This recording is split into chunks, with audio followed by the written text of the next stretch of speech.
The device that works. John Horhn, I do believe, is in the seat there. Good morning, John. How are you, sir? Good morning, Paul. How are you? It's good to have you. I know that you're not happy about what transpired yesterday, and I know you got to get back to the Senate at 9 o'clock. I'm not sure how both of those things are going to happen unless you do some speeding, but go for it, sir. Well, I appreciate your inviting me to come on, Paul. And yesterday was, I think, a sad day in Mississippi. We rejected as a Senate the nomination of the state superintendent of education, who had been selected by a seven-member board who unanimously selected him. He was selected by a board that was appointed by the lieutenant governor, the governor, and the speaker, all Republicans. And he got a 7-0 vote, unanimous. The guy was rejected largely along partisan lines. Did they give you? Did they give you a reason why? Pick a reason, and that's the reason. There were all kinds of reasons that were thrown out there, but none that were really substantial enough, in my opinion, to reject the guy. Well, you feel like there's racism in this?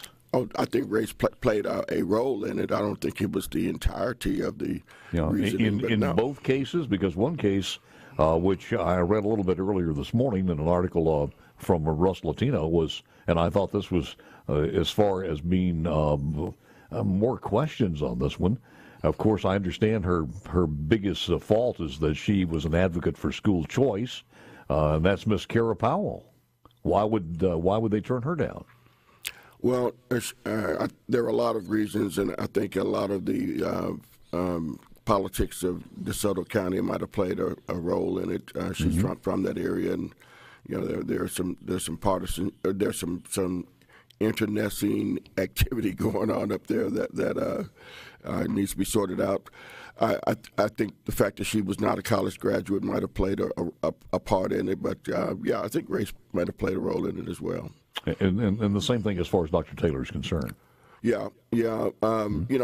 Folks said, "Oh, he's not from Mississippi." Well, the guy was born and raised here, went to Southern. Well, he's just been gone for 30 years, following his career and his wife's career.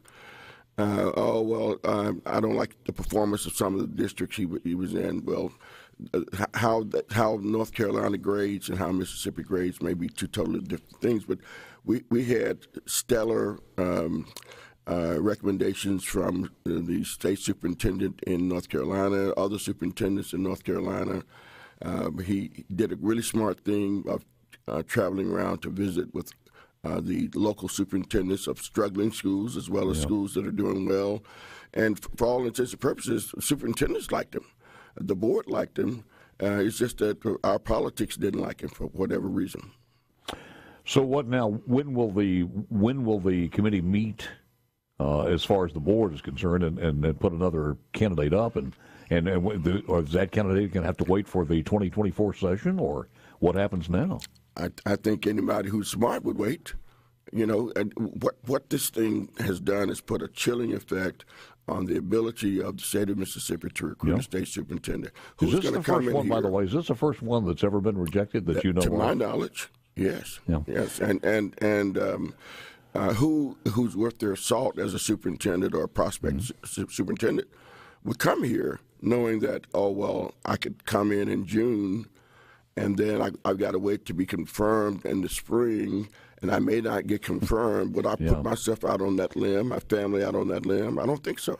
Well, you used the word chilling, and it is a good adjective, because if I'm in a location somewhere else with a good job, steady job, and all of a sudden I'd want to come to Mississippi knowing that the governor, the lieutenant governor, everybody else approved, and then you got rejected by your state senate, I might have second thoughts about coming, or even telling the folks there that I want to move. I certainly would, and I think anybody worth their salt would. That's a good point.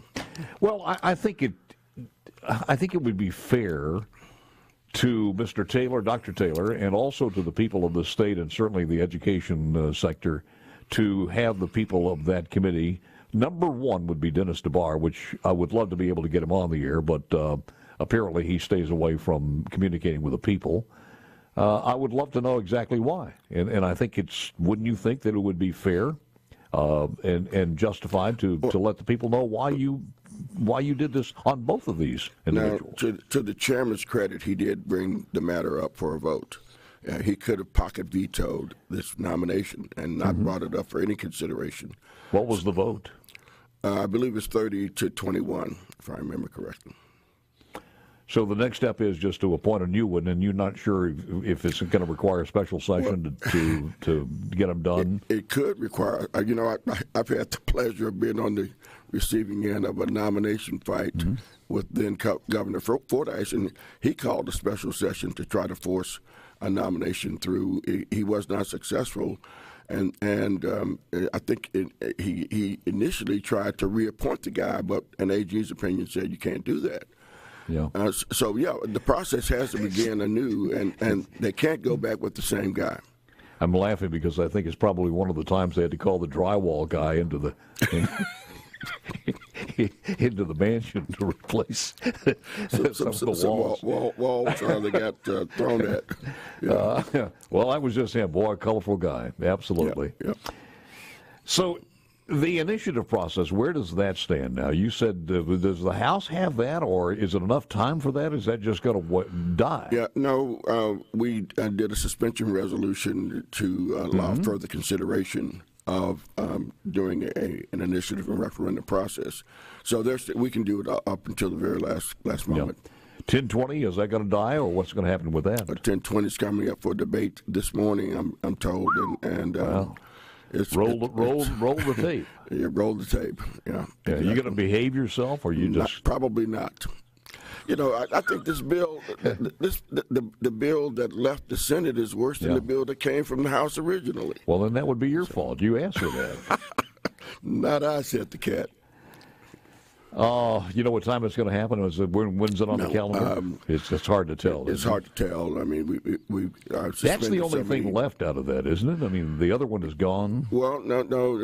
We're probably going to be dealing with two bills, 2343 and 1020. So the judge's thing is still alive? The judge's thing is in 1020. Okay.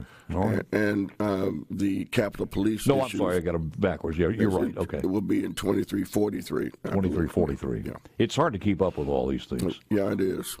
A lot of stuff to keep up with. And so do we know what time you guys will sign a die, or is it just open-ended as far as you're going to work as late as you can?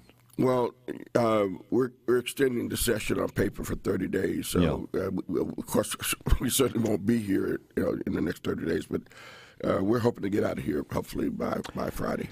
Any other bills that you want to see that just must get done before you guys leave? Well, we've got to put the finishing touches on the MAEP formula and do the. Wait a minute. Where's the House on this? I think they've reached a deal. Really? They're going to get in accord with that. Last night, that was the 181 million more? Yeah. And you're saying the House is ready to do the deal and do it? As far as I have been told, yes. Is any formula change on this, or just as is? I'm not. We haven't gotten the details on the poll. We just heard toward the end of the evening last night that they had reached a deal. Man, it would sure be nice to have Richard Bennett and Dennis DeBar in answering some questions for the people of Mississippi, wouldn't it?